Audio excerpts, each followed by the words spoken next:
All right. So thank you everybody who registered for the live workshop. This is the recorded version of the workshop from Friday. So this is step 3 of the cause selling cycle, approaching the prospective donor, brought to you by the Sanford Institute of Philanthropy at Nova Southeastern University in Fort Lauderdale. Okay, my name is Chase Alexander Gajewski. I'm the director of SIP Florida. I am an adjunct professor at NSU, as well as a founding member of the Nonprofit Advisory Board. SIP's mission: the Sanford Institute of Philanthropy prepares nonprofits and their fundraisers for greater measurable impact by providing learning opportunities designed to enhance their cause, their communities, and the world. Our affiliate partners: this is a national map of our many affiliates across the country. You can see us in the bottom right, and you can see more spread out across the nation. This is the textbook, The Cause Selling Cycle, The Sanford Way. This is available now on Amazon and is really the bulk of the educational curriculum here at SIP and where the cause selling cycle originated from. This is a macro view of the cause selling cycle. So it's an 8-step cycle. It starts with step 1, which is prospecting, and leads into step 2, the pre-approach. Then we go into step 3, approach, which is what we'll be talking about today. Step 4, need discovery. Step 5, presentation. Step 6, handling objections. And moving on into phase 3, step 7, the ask, and step 8, stewardship. So before the approach, the prospecting and the pre-approach cycles or stages include identifying potential donors and potential relationships that you can build within your network or your community. And the pre-approach involves doing your research on those leads that you found in your prospecting stage. That can include finding out what their interests are, what sports teams they like, and maybe even what causes they're already involved with and donating to.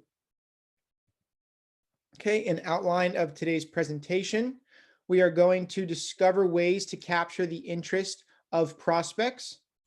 Just move my video out of the way here.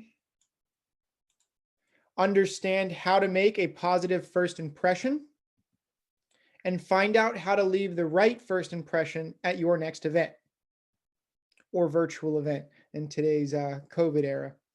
So approach objectives: to make a favorable or positive impression, to gain the prospect's undivided attention, to develop positive interest in your cause, to lead smoothly into the discovery phase of the interview. And now a quick poll. And so again, this is the recorded version, so poll's not as applicable, but take a moment and think to yourself, what is considered the average amount of time a prospect takes to decide whether or not to give? Immediately, 2 minutes, 4 minutes, 30 minutes, 1 hour. Again, just begin to think to yourself how quickly you take to decide a first impression on somebody, whether somebody trying to sell you something or a new friend or somebody you meet at an event. It happens fairly quickly. Okay, scheduling a meeting and delivering your message. This is important. In the lead prospecting phase, you should know all about them as much as you can, and what you're really trying to do and what you're trying to close on, the action you're trying to take from that lead or that prospect, is to schedule a meeting with them, whether that's a cup of coffee or a lunch or stopping by their office and delivering your message about what you're doing, what your cause is, and the impact you're having within the community. Okay, let me just turn off this camera here. Not this camera, but I can see myself and it's blocking some. Hide video panel, hide floating meeting controls. Okay, so scheduling a meeting, apologies about that. Gatekeepers, it's very important to understand gatekeepers. Gatekeepers are folks within an organization that typically act as not a barrier or a buffer in the negative sense, but the in between and the facilitator of a connection and of a relationship. This could be their assistant, somebody who is in charge of their calendar and their schedule and booking meetings. And so you need to be aware when gatekeepers exist and understand the dynamic that you're playing within. Be respectful of their important role. They're clearly there for a reason, and you should not try to necessarily overstep them or quickly brush by them if they've been placed in that role for that specific purpose. Be honest about your intentions. So you want to be very transparent about why you're trying to speak with this prospective donor, and you don't want to say something to the gatekeeper that ends up having a different intention in the meeting, because then it makes you look like you lack integrity to some degree. And with gatekeepers especially, use and remember their name and make them feel important. Establish rapport, things as simple as how's your day, how are your kids, if you know something about them, following up. This establishes rapport with the gatekeeper and will allow for better facilitation of the connection. Be thoughtful. So don't just go in there and fumble through it. Really think through how you intend to communicate with this gatekeeper and what message it is that you're trying to pass on. And be thoughtful about your approach and about the perspective of others and how you deliver your message. Okay, when is the best time for the prospect? This is important. What is the best location for the prospect? For you, the prospect's home or office is great because you can gather clues regarding their passions or their interests and things going on within their personal or professional life. Again, best time, you want to be accommodating. Everyone's busy, but you really want to make it convenient for your prospective donor.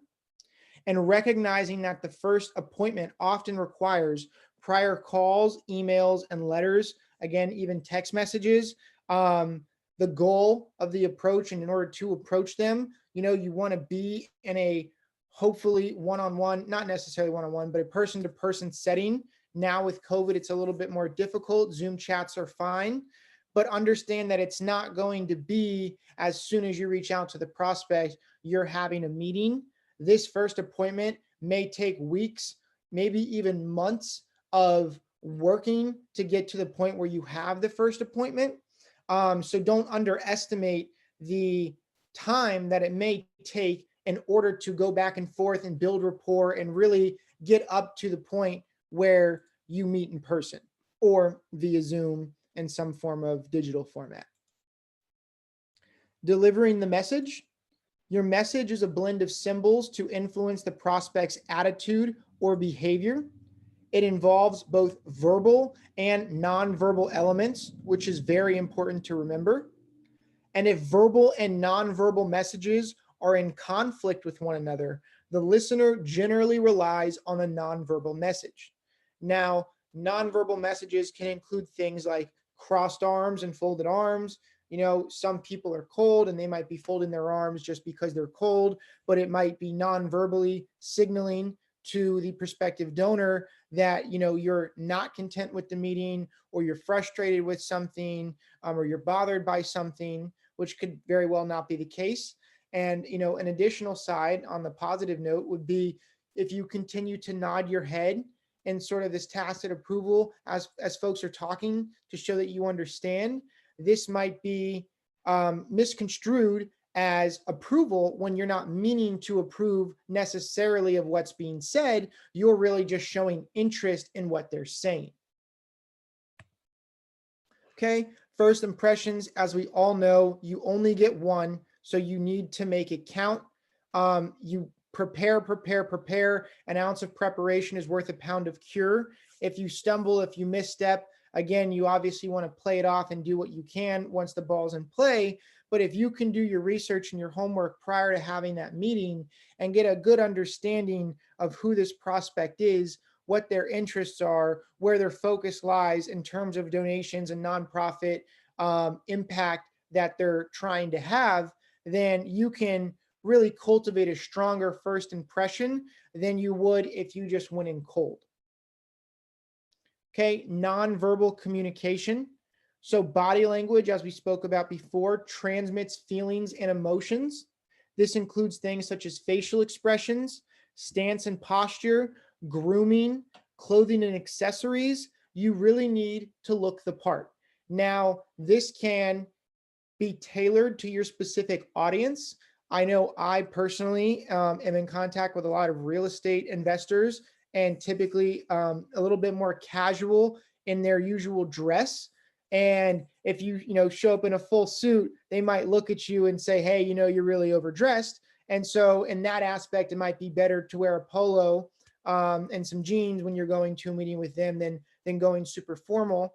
Whereas other folks, maybe you don't have as casual a connection with, it may be important to present that professional part and to have a jacket or a blazer on when you meet them, to be well groomed, have, again, professional stance and posture, showing that you're engaged, showing that you're alert and attentive, and watch your facial expressions, because we all have a tendency to have micro expressions and to maybe for a quick second show a glimpse of our true feelings towards a specific statement or inclination that our prospect said, and you don't want to give away too much. Again, you want to be authentic. You don't want to try to be having too much of a poker face. But if they say something that's shocking to you and they're very casual about it, maybe it wouldn't be the best to act shocked, because it might derail the conversation or, again, just interrupt the flow. Okay, nonverbal language. So representing your cause, you need to get the prospect to take you seriously. A respectful appearance is an added compliment, especially when you're representing an organization. It shows that professionalism is paramount to you and that you take this meeting seriously. No matter your message, your visual appearance always speaks first. And again, very, very important. Once you get there, maybe you take your coat off, maybe you get a little bit more casual. If you don't necessarily, it's too hot, it's in the office, you don't want to be that formal. But when you step foot in the office, when you come in the front door or meet them at, the restaurant, that very first time that they see you walking up to them to shake their hand and introduce yourself is a very powerful mental moment that's going to be stuck in that donor or prospective donor's head for quite some time. Voice. So 5 things to watch out for. 1, strive for clarity and articulation. It's not an accuracy by volume sort of gig here. You really want to be perfectly clear and succinct and well articulated about what it is that you're trying to convey. If they can't understand it, better yet, if you can't understand it, how are they going to understand it? 2, watch your volume. I am notorious for this. When I get really excited about something, I tend to raise the volume of my voice. And depending on where you are, especially if you're in a prospect's home where they might have family in the home with them or other things going on, or even at a restaurant or a public place where you're meeting, and maybe it's a little bit quieter of a restaurant and you find yourself getting so excited that you're echoing off the dining hall walls, those are some things to watch out for, and maybe just turn down the volume, because you don't want to overwhelm your prospect, and you certainly don't want to come across as too over enthusiastic. While it's great that you're passionate, and again, that's where my volume comes from, is the passion on the topic, you certainly want to be appropriate for your setting and your locale, depending on who's nearby and what else is going on. Modulation for emphasis. So the ability to emphasize certain words or certain phrases to draw attention and importance is key, and really helps with your voice to amplify or, again, emphasize a particular part of your story. Rhythm. Again, you can find the rhythm typically by talking to your prospect. It's often a good decision to match your rhythm to your prospect. I know personally some folks in my network that are very, very hyper and upbeat. And when I'm talking to them, I'm in that same high energy state. And so the rhythm is much quicker. Maybe there's some interruptions, but it's not perceived as interruptions. It's just a high cueing, sort of scattered, connect the dots flow. And I have other folks who prefer a slower pace, a slower rhythm. Maybe again, candidly, hearing issues, don't hear as well when I speak quickly. And when again, I get excited, I tend to speak quicker. So being conscious of your rhythm is important when you're having these approach meetings. And again, the rate of speech. So the rate of speech and the rhythm of the conversation is more the flow of the conversation. The rate of speech is you physically speaking and saying words too quickly or sentences too quickly, where you get jumbled up and it's hard for people to decipher it or synthesize what you're saying effectively. Okay, body language, again, just to re-emphasize, is key. What you portray with your body, whether that's in your posture, your hand motions, or your facial expressions, have an impact on the perception of the prospect. You want to be giving off positive body language. You want to be having a lot of eye contact, sitting upright, attentive, maybe mirroring their body posture or their body language as well. And you really want to be conscious of minimizing micro expressions or your reactions and bodily responses to, say, on disappointing news. I would say you really want to be able to hone that in and still have the ability to give off positive body language and not slouch or put on a frown or kind of look anxious or nervous, as that might deteriorate the credibility with that prospect. The initial greeting. So first and foremost, thank the prospect for the meeting. Their time is the most valuable resource, and so it's very appropriate to thank them for meeting with you and taking the time out of their day. Try to avoid cliche greetings. Again, I tend to have a harder time with this. Really like to ask people how their days are, but you can imagine that people get asked, how's your day? Potentially 20, 30, 40 times, depending on their line of work. And so if you know something personal about them, it's better and more effective to tailor your greeting to the specific prospect in which you're meeting. So again, plan your greeting in advance and then keep it simple, respectful, and confident, and really set the tone for the meeting that you're about to have. Failure to prepare in advance can lead to a stammering and faltering speech, what we would call fumbling the ball. And oftentimes I'll kick myself later on when I meet somebody or I'm having a meeting and I wasn't as well prepared as I think I should have been, because I know I could have had a smoother first impression than what I had. Okay, the handshake is important. Again, now in COVID era, handshake might be a fist bump or an elbow bump or simply a salute or a wave to remain that social distance, but eye contact is important. Applying firm, consistent pressure within the handshake is professional. Hands should meet at an equal distance between you and the prospect. So you're not trying to yank them over to you and you're not leaning all the way into their personal space to get a handshake off. And some other tips, again, full transparency. If your palm tends to be moist, just carry a small handkerchief within your coat or your pocket. And so before you meet them or before you go into the restaurant, you can dry yourself off a little bit and maybe make that less of a perceived issue. Proxemics. So this involves the proximity of you to the prospect, the physical distance that individuals prefer to maintain between themselves and others.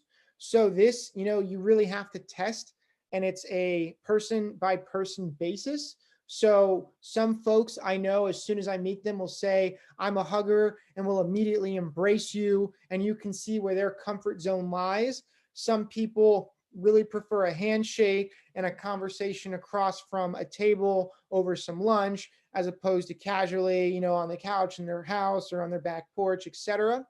This is something that you just have to ebb and flow with. know your prospect, understand, and be able to pick up on their, verbal and nonverbal language to see when you might be overstepping their comfort zone and draw it back a little bit. Comfort zones tend to change with gender, status, or age. 4 to 12 feet could be a good distance to begin a new potential donor. 12 feet certainly seems on the higher end. As we know now, it's 6 foot distance, which is appropriate for most of the COVID, not, I wouldn't say restrictions per se, but laws. And so 4 to 6 feet, 4 to 8 feet, just good conversational distance. Have a handshake, easy way to close the distance. And especially at events, if it's really loud, you might need to get closer. It might make more sense to be within closer proximity of others, but just being aware and being conscious of the proximity and people's comfort zones and how they may be reacting to you entering sort of their intimate area, so to speak. The intimate zone should be entered only by invitation or during a handshake. Okay, communication barriers. So jargon. So again, industry jargon. You never want to be throwing words that folks might not know or might not be in their vocabulary, but you use them in the office or with your company all the time. Again, you want to be very articulate and you want to put it in words that they can understand. Distractions. You don't want to be looking at your phone while it's going off, or playing with your watch, or playing with your hair, or looking all around when you're having a meeting with the prospect. You really want to minimize distractions and focus your attention on that prospect. Insufficient time. This can be a real killer. And again, oftentimes it's not planned this way, but to have the chance to speak with somebody and maybe to in your head know you only have 5 minutes or they have to get to another meeting might squeeze you and not allow for adequate time to get your full story across. So be aware that just the sheer lack of time can really be a barrier to an effective approach and to an effective meeting. And so it might, again, not might, it really is better to schedule a meeting when both of you have time within your schedule, you're not rushed, and you can fully engage with one another and not be in the back of your mind thinking about this next engagement that you have to get to. Interruptions, again, the phone in this day and age is the number one interruption. If you're going on a meeting or an appointment with a prospective donor, turn your phone on silent, turn your phone on airplane mode, whatever you need to do. It is not super professional and is certainly distracting when you're at lunch with somebody and their phone keeps blowing up, especially if they're checking it every 5 seconds. Odors and lighting. So this is something else just to be aware of depending on the environment you're in or where you choose to be. But the lighting, may be really harsh and might be distracting. Same with where you are and certain odors, certain perfumes. Some folks have allergies. Again, just being aware of this and being conscious is important. And poor listening, the obvious communication barrier. What we never want to do as development professionals is be waiting for our turn to speak and be preparing what we're going to say instead of listening to what they're saying. We really want to be active listeners. We want to be focused on what they're saying. We want to be present in the conversation. And if we're preoccupied with building our response before we really listen to what they have to say, it'll often result in a much lower quality of an interaction than if you were to just fully listen to what your prospect has to say, take a moment, and then develop your response to their full uninterrupted thought. Build a foundation of trust. The prospects don't want fact sheet style knowledge. They want to know that they can trust you, and they want to know that they have a personal relationship with the organization that they're donating to.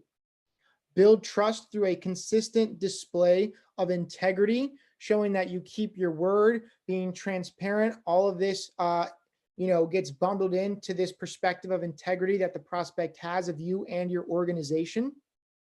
Integrity is not a short-term gimmick. It's a long-term commitment that builds donor loyalty and your authority over the long haul. These donors and these prospects should not be looked at as a single, again, in lack of a better word, transaction. These are lifelong, potentially relationships that you're developing and building and maintaining with a donor. And you really want this to be a long-term relationship. And so if they have any inclination that your integrity is lacking, you will be on a short list to the bottom, or on the short list of organizations they will not work with. And if they feel like you are completely honest with them, you're very transparent in where the money's going, what the money's being used for, and the impact it's having, you'll likely have a donor for quite some time who will be repeatedly contributing to your cause and your impact. Meeting tips: introduce a solution. So don't tell them what the cause needs. Share the solutions that your cause provides. Okay, this really helps to reframe the conversation past a conversation of, we need this, we're lacking this. Instead, look what we're doing. Look at the value that we're adding and providing within the community, and showing them this in a way that's impactful. And one way is the visual appeal, and using highly impactful, high quality photographs, drawings, videos, other visuals, PowerPoint decks if they're brief, and things that you can use and put in front of them that they can look at and see and be more well-informed and visually informed. Infographics are great and might help with them digesting the information a little bit better. Okay, we are now going to move on to the types of approaches. The first approach is the relevant benefit approach. It is useful when you already know the issues and areas that are of most interest to your prospect. So they're already highly engaged in giving back to, child related funds, clothing, orphanages, food for the holidays, toy drives, and your organization is also providing benefit to children. That might be a very easy sort of arm's length way to get him in the conversation, him or her, is by using that relevant benefit approach and saying, I see you sit on the board of XYZ. I'm the CEO or development director or, whatever of this organization. And I really would love, to hear your perspective on the work that we're doing. The impact approach, useful when you already know the prospect's dominant gifting motive. So if you know that what they want to see and they've been clear about it, whether it's in public media releases, or if that's just in private conversations and through the grapevine, through the network, you hear what they're mainly giving to. Maybe it's breast cancer, maybe it's something of the sort, and you understand why they're trying to give and what impact they're trying to have. This is also a useful way to approach that prospect. 3, the curiosity approach. You should know something about the prospect and even one of their hot button issues. And so if you've seen, whether again, Twitter feeds, LinkedIn comments, blog posts that they've made, if they're talking about certain hot button issues and you can spark their curiosity and ask them open-ended questions and really kind of try to hook them in to being curious about what your organization does, that's a great way to draw interest for your approach. 4, the complement approach. So signals your honest interest in the prospect, but it needs to be sincere, specific, and of genuine interest. This could be something to the tune of, I read through your latest book that you that you released, and I really liked what you said about XYZ. In fact, I used that idea when implemented it into my new campaign for my nonprofit. I would love to talk to you about it if you have 15 minutes over a cup of coffee. Referral approach, so helps you to establish leverage by borrowing the influence of another donor or someone the prospect trusts and respects. This is great if you're in circles of influence or you have a robust network where folks have other donors or other high-level individuals within their Rolodex as well. Maybe people they play golf with or in book clubs with, or however it is that they're related or engaged. this can be a great way to say, hey, I know so-and-so, do you want me to put you in touch? Or do you want me to put a feeler out? And some people are happy just to put you in a text conversation. Some would rather call them first and make sure it's okay to put you in touch. However's best for them. A referral can be a really powerful tool to get in touch with a high-level donor. Let me just take a sip of water. Okay. Step number 6, or approach number 6, the educational approach. This is showing your knowledge and your expertise in the cause and would work well in a virtual meeting. So again, drawing interest and offering to educate them on the work that you're doing and the impact you're having, and to become that subject matter expert is really a good way to handle an approach for a prospect. 7, hands-on approach. This provides a visible image of what your cause represents. This stirs a great amount of interest, creates stronger feelings of commitment, and makes a multiple sense appeal. So a hands-on approach could be, for example, say you're giving out winter coats to underprivileged communities in the area during the winter season, and you actually bring your donor one of the days to come with you to a community and by hand, side by side with your organization, hand out these winter coats to folks who need it the most, then that will be so much more of an ingrained experience for that prospect than anything you could have ever told them, or a website you could have showed them, or a video they could have watched. Getting them really involved at the hands-on level, boots on the ground, provides severe levels of commitment and really cements to them the work that you're doing and the impact you're having. Okay, events. Again, events now are changing. We've certainly seen a rise in some of the COVID safe events with masks and other protocol in place, but online and virtual events are just as popular. Before the event, you should know your audience, know the types of professionals, the types of people that are going to be there, who sits on the board, who's part of the event, maybe who signed up, who it's targeted. These are all things that are important for you to know. Set a single goal in your mind before the event so you don't show up, I wouldn't say empty-handed, but empty-handed. You want to know what your intention is going to that event and what one single goal is that you want to accomplish and check off your checklist prior to you exiting that event.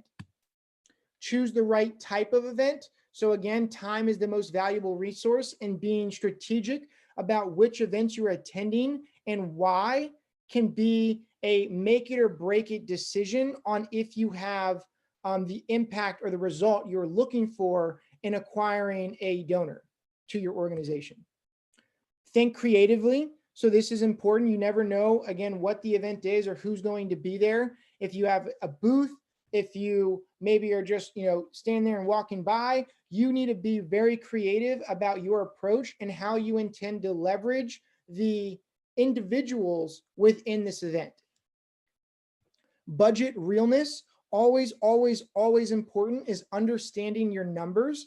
And if you, again, are hosting a booth at an event and you had cost of entry and booth cost and, cost for maybe the folks who are working the booth, maybe for all of the swag handout gear that you're giving away, you need to be very, very strict on yourself and on your organization about what your realistic budget looks like. Create a compelling invitation. So again, this is more in the aspect of you hosting an event for yourself. Everyone is getting invited to things every day. And if you can create a compelling, a captivating, a visually appealing invitation, whether it's through text message, through email, maybe you hard mail, physically mail something to somebody's address, make it compelling, because that's really going to get folks to say yes and get them to come out. Ensure a dynamic experience. This could include having speakers, having a guest panel where you can ask questions live, having events and booths around where folks can do different things, anything to make the experience more dynamic for the participants who registered for your event. During the event, check in and have good customer service. You really want to touch base and show face with all the folks who come to your event. Circulate staff and board members. So get your staff members and your board members to walk about, introduce themselves, make these relationships and these introductions with people from the community. Connect, get their info, connect with them on LinkedIn, Facebook, Instagram, website, however it is that you get in touch with people. Make sure that you're taking action from the folks who are coming to your event. And lastly, keep it moving. You certainly want to make everyone feel important. You don't want to be, hi, how are you? And then moving on to the next person. But if there's a lot of folks at your gala or whatever event you're having, you really want to make it a priority to see everybody and not just linger around and talk with the same folks all night. After the event, thank all the attendees and supporters for their time and for coming out, and again, their contributions. Pursue every potential relationship, whether that's a follow-up email thanking them for coming, whether that's adding them, to your newsletter if they're okay with that, whether that's asking them for a cup of coffee if you had a great conversation, you haven't yet had the chance to get to know them better. You really want to be activating all the value that you created in that event. And lastly, examine and critique your event, how it went, what you could have done better, how you can improve it going forward. It's a very iterative process. And so if you make mistakes, that's okay, but just don't make them twice and make sure that you're improving with each event that you have. That is all of the slides for this workshop. Any questions, again, for this recorded chat, you can comment them on the YouTube chat. You can email me directly. I have my contact on the next slide. I would be happy to answer any questions you have related to the approach of a prospective donor. This is my contact email address. It's chase.gajewski@nova.edu. A little bit tricky to spell, but you can just pause the video if need be. And thank you all for spending your time, for watching this workshop. I look forward to speaking with you all in the future at future workshops and webinars.